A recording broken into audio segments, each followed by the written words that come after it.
situation like this. But I just want to welcome the people of Ballyhea who I met in January on the 100th, I think it was, Dermot, if that's right, anniversary of their justified protest, as justified as the Occupy Wall Street protest was in Wall Street, New York.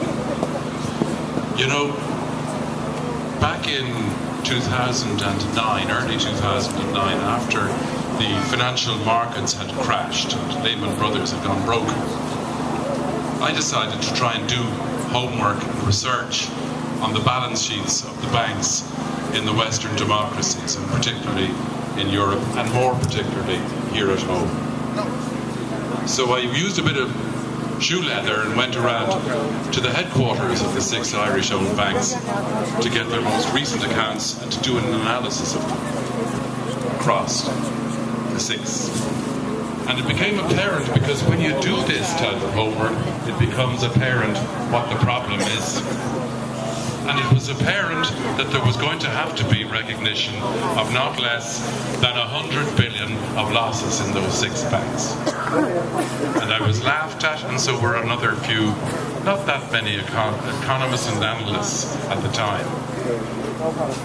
But the passage of time over the next 2 years revealed that truth. The establishment, so-called, had denied that truth and didn't want to acknowledge it. If they'd acknowledged it, they would have been in a better position to deal with it and to set out on how to solve it, how to address it, and how to do so fairly. What's happened in the meantime is that a great unfairness has taken place. Yesterday, under the order of business, I asked the Taoiseach a question. And I said to him, I ask you solemnly and sincerely to please read a recently published book in paperback by Joseph Stiglitz, who is extremely authoritative in a broad sense, in a technical, scientific, economic sense, and in a philosophical and social sense. And it was dismissed out of hand. I'm glad to say that this morning I followed up and I gave him a copy. It's in his office. I've exhorted him on the inside page. I've encouraged him to say that I know his responsibilities are heavy. But I said, please read this book. I think you'll find it helpful in facing those responsibilities. I just hope that he does. Because it's not a question of having fights with people and trying to win those fights or argument. It's about actually agreeing to see things as they are. And what has happened is a conversion of a promissory note, which was a false construct. It was the creation of a false asset to give the appearance of solvency to a broken bank in order that loans could be made from the Euro system, from the ECB and the Central Bank of Ireland on behalf of the ECB to the bank to pay bondholders who held bonds, not bond investors from the initial issuance of the bonds. Because when banks or companies issue bonds, the original investors usually do their homework. And their accountants and their lawyers kick tire to see that the investment is what they think it's going to be. But as soon as bond investors, who are cautious people in the original issue, as soon as they think that there may be some doubt about the bonds in the company or the company in which they hold the bonds, they sell them on the secondary market. And that's where speculators come in, because they like to see, and they make prices go up and down in order to make profits on the trades. And it was those bondholders from the secondary markets who were saved by loans from the Euro system into this busted bank. And by the way, the same happened in Bank of Ireland and AIB and Irish Nationwide. Bond holders from secondary market purchases were paid in full. Now that was wrong.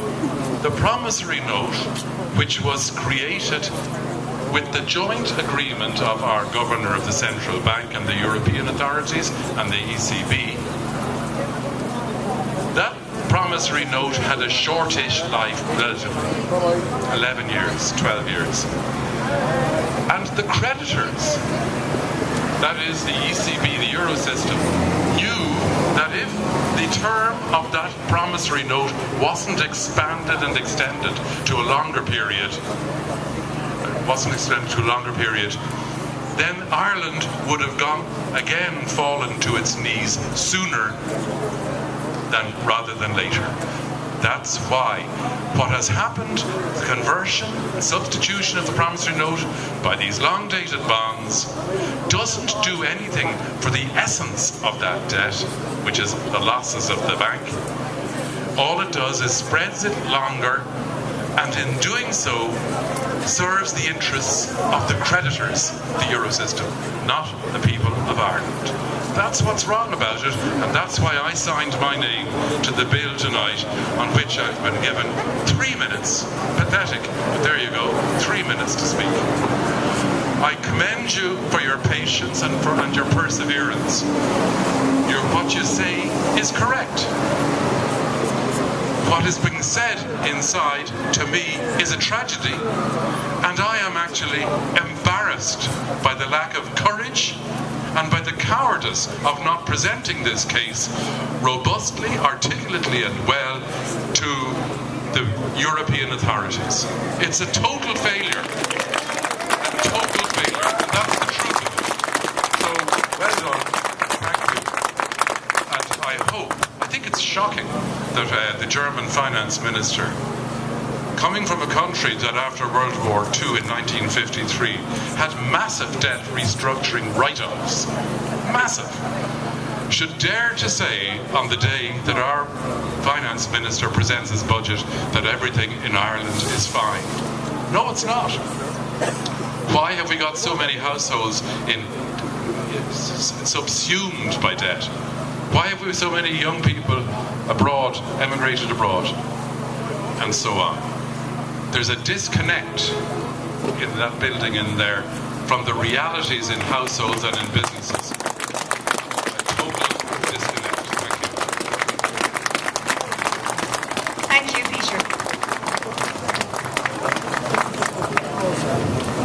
On our way back from Brussels, what seems like a lifetime ago but actually is only a couple of weeks ago, we stopped off in Dáil, wondering, full of questions, asking how could we get the promissory note aspect of this debt back on the table?